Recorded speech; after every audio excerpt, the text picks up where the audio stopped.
మా contested MLA Karwan. ఆయన నాకు స్టేజ్ మీద రామంటున్నారు. నేను రాను అని నేనే నూకిన ఆయన నాకు నూకిన ఆ చైర్ ఉన్నది ఏం రైట్. మేము పడిపోయినాం. దాని తర్వాత ఆయన వచ్చి ముద్దులు పెట్టుకున్నాడు.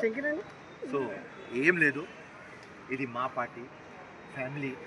ఆయన పెద్దన్న, small misunderstanding, that's all, nothing.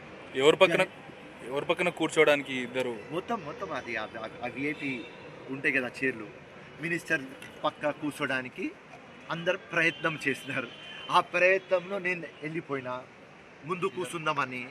ఆయన ఉస్మాన్ నాజిర్ గారు నాకు గుంజినారు, మీరు వచ్చి స్టేజ్ మీద కూర్చోవాలి అని. నేను రాను అని ఆయనకు నూకిన, ఆయన నాకు నూకినారు. ఆ చైర్ వెనక ఉన్నది, నేను పడినా. దాని తర్వాత ఆయన అరే మా ఫిరోజ్ ఖాన్కి నేను నూకినా అని ఆయనకు రియలైజ్ అయింది.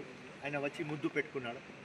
Right, no problem, small issue, it has been solve. ఫైనల్గా ఏమైంది?